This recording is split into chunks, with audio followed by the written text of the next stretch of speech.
There's a moment in every war when the story a government tells itself collides head-on with the story the world is actually watching unfold.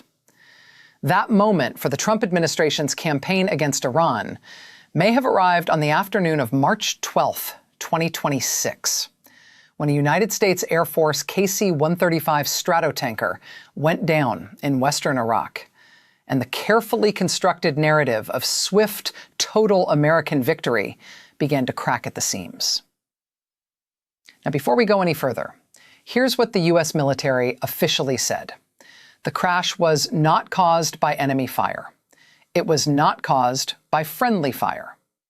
CENTCOM, U.S. Central Command, put out a press release confirming the incident, noting that 2 aircraft were involved, that 1 went down, that the 2nd landed safely, and that rescue operations for the crew were immediately underway. They asked for patience before casualty details could be released. That's the official account. Clean, controlled, measured. But here's the problem. That carefully measured statement exists inside a much messier context, one that the White House has spent the last 2 weeks trying desperately to shape. Because just 3 days before that plane went down, President Trump stood before reporters and told them the war against Iran would end, quote, very soon. He had already told supporters at a rally that we won, while in the same breath acknowledging that we've got to finish the job. And on the morning of March 13th, the day after the KC-135 crashed, Trump was back on his Truth Social platform, posting a warning to Iran's leadership that read, in his words, "Watch what happens to these deranged scumbags today." He claimed Iran's navy was gone. He claimed their air force was no longer functional. He claimed their missiles, drones, and military infrastructure were being decimated. That's the gap we're talking about. Not just between optimism and reality. That's normal in wartime. The gap here is between a narrative of total dominance and a ground-level picture of compounding losses, mounting casualties, rising economic panic, and an adversary that, whatever damage it has absorbed, is clearly still standing and still striking back. To understand how we got here, you need to understand what Operation Epic Fury actually represents. This is the name the U.S. military has given to its campaign against Iran. And by almost any measure, it is the largest concentration of American military firepower deployed to the Middle East in a generation. Carrier strike groups, advanced bomber assets, thousands of personnel, a logistical apparatus that stretches across the region. The sheer scale of the operation was itself a message, a show of overwhelming force, designed, at least in part, to shorten the conflict by demonstrating that resistance was futile. And yet, within the first 10 days of the operation, 7 U.S. service members had been killed in action. Approximately 140 had been wounded, including 8 with severe injuries. The financial cost of the operation in just its first 6 days had already topped $11 billion. These are not numbers that suggest a clean, surgical campaign. These are numbers that suggest a conflict with real friction, real danger, and real human cost. The kind of cost that rarely makes it into the triumphalist framing coming from the White House. Then there are the aircraft. The KC-135 that went down on March 12th is not the first American plane lost in this conflict. On March 1st, 2026, just 11 days earlier, 3 F-15E Strike Eagle fighter jets were destroyed. Not by Iranian air defenses, not by enemy missiles. They were shot down by a Kuwaiti FA-18 in a friendly fire incident. All 6 crew members ejected safely, which is a remarkable piece of good fortune given the circumstances. But the incident itself was an extraordinary one. 3 of the most capable tactical aircraft in the U.S. inventory destroyed by a friendly aircraft in the opening weeks of what was being described as a dominant, overwhelming military operation. The KC-135 loss makes it 4 manned U.S. aircraft downed in less than 2 weeks. And while CENTCOM has been clear that the March 12th crash was non-hostile, meaning something went wrong mechanically or operationally, not because the plane was shot down, that distinction, though important for the historical record, does very little to soften the political and perceptual blow. An aircraft is lost, crew members are unaccounted for, and the image of an invincible American military machine rolling effortlessly to victory takes another dent. The KC-135, for those unfamiliar, is not a frontline combat aircraft. It's an aerial refueling tanker, a flying gas station that extends the range and endurance of combat planes, allowing them to stay airborne far longer than they otherwise could. It is a force multiplier. Without tankers like the KC-135, the sustained bombing campaigns that have characterized Operation Epic Fury simply cannot be maintained at the same intensity. Numerous KC-135s are currently deployed across the CENTCOM area of operations, and the loss of even one represents a logistical disruption at a moment when the U.S. military can least afford it. The aircraft itself, valued at roughly $39.6 million in 1998, meaning its replacement cost today would be substantially higher, is a significant financial loss on top of the already staggering $11 billion spent in the first 6 days of the operation. But numbers like that at a certain scale start to become abstract. What's less abstract is what the crash represents symbolically. An operation that its chief proponent has been describing in terms of total success now has a fourth aircraft down and an unresolved crew rescue situation, all while the conflict itself shows no clear signs of ending. And here is where the information environment becomes just as strategically important as the battlefield itself. Within hours of CENTCOM's press release, the story was being told in radically different ways across different platforms and by different actors. Independent media outlets, most prominently an outlet called Janta Ka Reporter, which carries significant reach on YouTube and on X, framed the crash explicitly as the moment Trump's Iran victory claims fall apart. That framing spread quickly. It didn't require anyone to dispute CENTCOM's account of the cause of the crash. The framing was about the narrative contradiction, not the mechanical explanation. And in an information environment already saturated with skepticism about official government statements, that kind of framing finds an audience instantly. More dangerously, from a strategic standpoint, Iran-backed militia groups moved even faster. The Islamic Resistance in Iraq posted on their Telegram channel claiming direct responsibility for downing the American aircraft. That claim was false. CENTCOM had already said hostile fire was not involved. But false claims travel at the speed of social media, and corrections travel much slower. For audiences already primed to believe that Iran's proxies are actively striking U.S. assets, the militia's claim landed as confirmation of something they suspected. The damage in the information space had already been done before any serious fact-checking could catch up. Iran's own leadership wasted no time either. Ali Larijani, Iran's security chief, made a pointed statement that deserves to be taken seriously regardless of its source. While starting a war is easy, it cannot be won with a few tweets. Whether you find that statement credible or not, it speaks directly to the credibility gap the administration is now navigating. When the enemy is publicly mocking your victory claims and your own operations are producing headline-worthy losses, the narrative becomes a strategic liability, not just a PR problem. If you're watching this and finding it useful, this is the kind of deep dive reporting we do here. Hit subscribe so you don't miss the next one, because the situation in the Gulf is moving fast, and we're going to keep following every major development as it unfolds. Now let's talk about the economic dimension, because this is where the stakes become global in a way that extends far beyond what happens to any individual aircraft or any single battle. Iran's new supreme leader, Mojtaba Khamenei, has made a specific and consequential pledge to keep the Strait of Hormuz closed as what he described as a tool to pressure the enemy. If you want to understand why that statement sends shockwaves through international finance, consider this.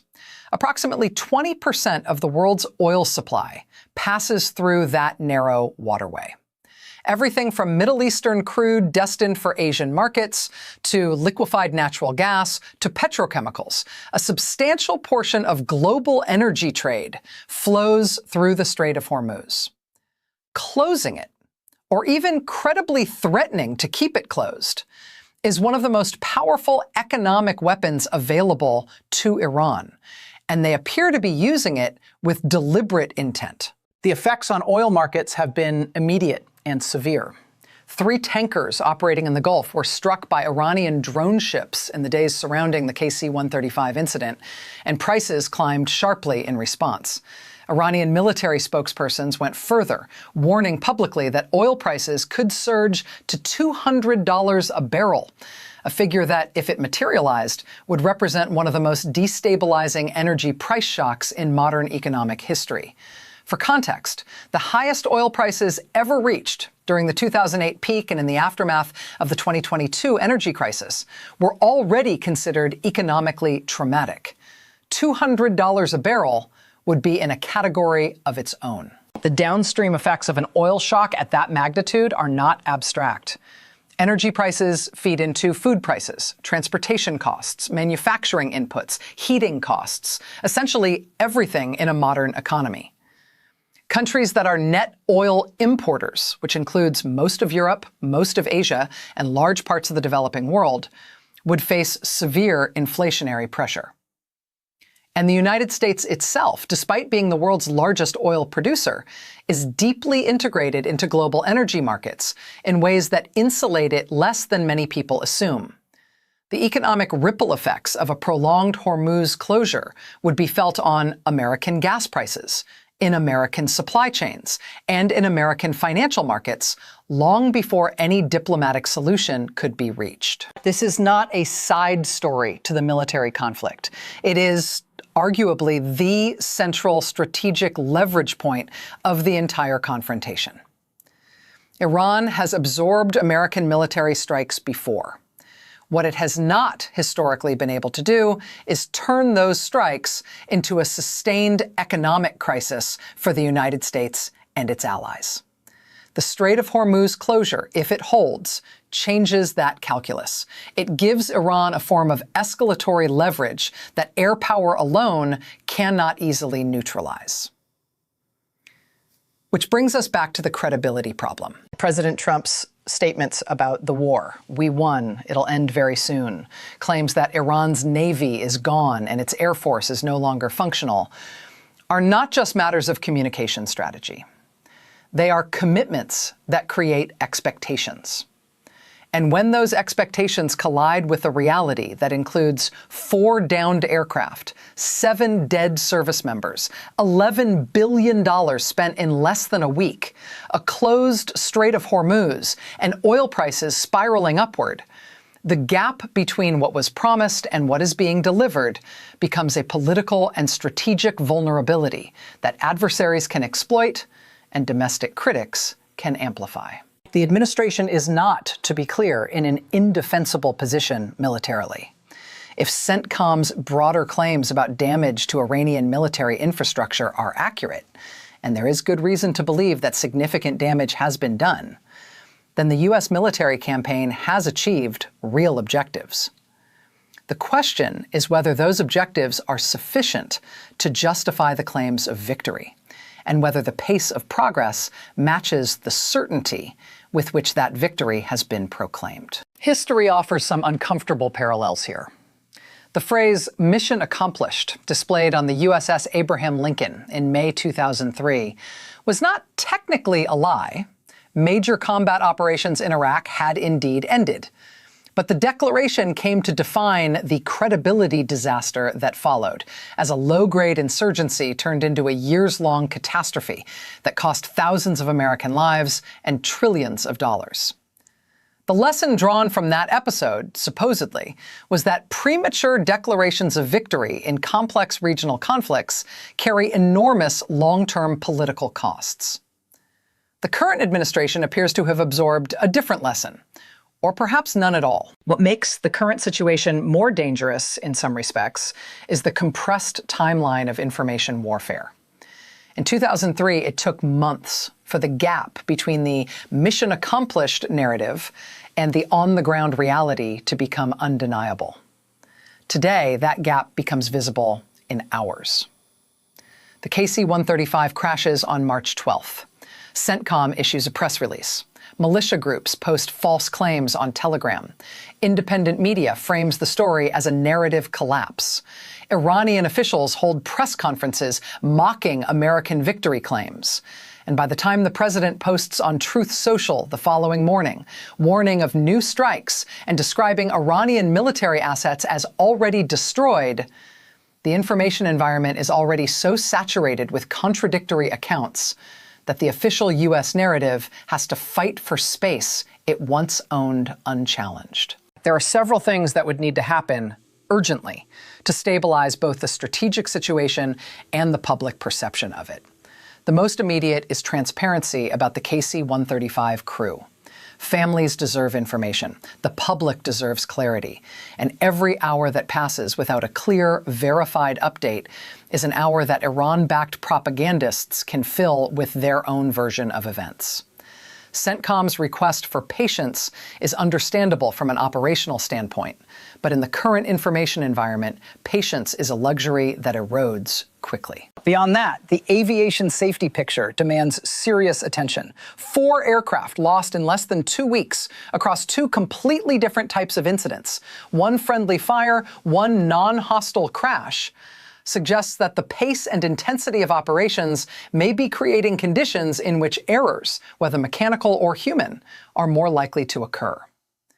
The U.S. military is operating an extraordinarily complex, high-tempo campaign with assets and personnel that have been rapidly deployed to a region that is inherently challenging. A safety audit of support and refueling missions, not as an admission of failure, but as basic operational prudence, seems not just advisable, but necessary. And then there is the larger question of economic strategy.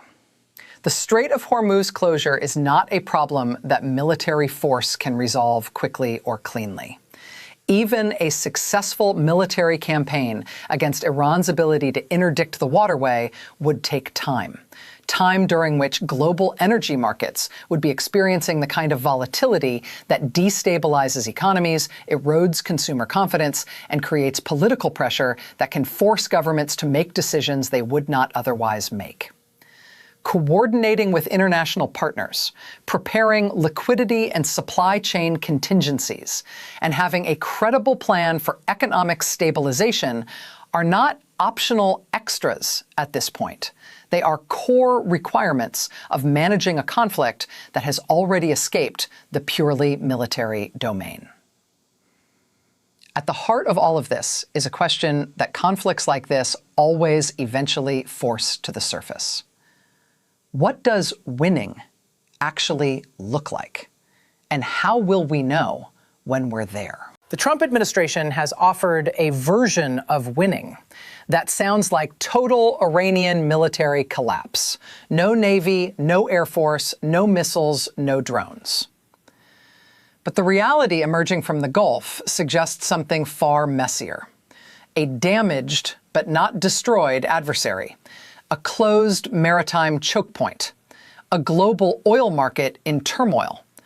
And a series of American losses that, while not individually decisive, collectively undermine the image of effortless dominance that the administration has been projecting. Conflicts rarely end the way they begin, and they almost never end on the timeline that the side with the most firepower assumes they will. The gap between what is being claimed and what is being experienced, that gap is where wars get prolonged, where costs escalate beyond projections, and where the story told at the start becomes increasingly impossible to reconcile with the story that history ultimately records. The KC-135 crash did not end Trump's Iran narrative, but it exposed something that was always true beneath it. That war, even when you're winning on points, has a way of writing its own story. And that story rarely fits neatly inside a tweet.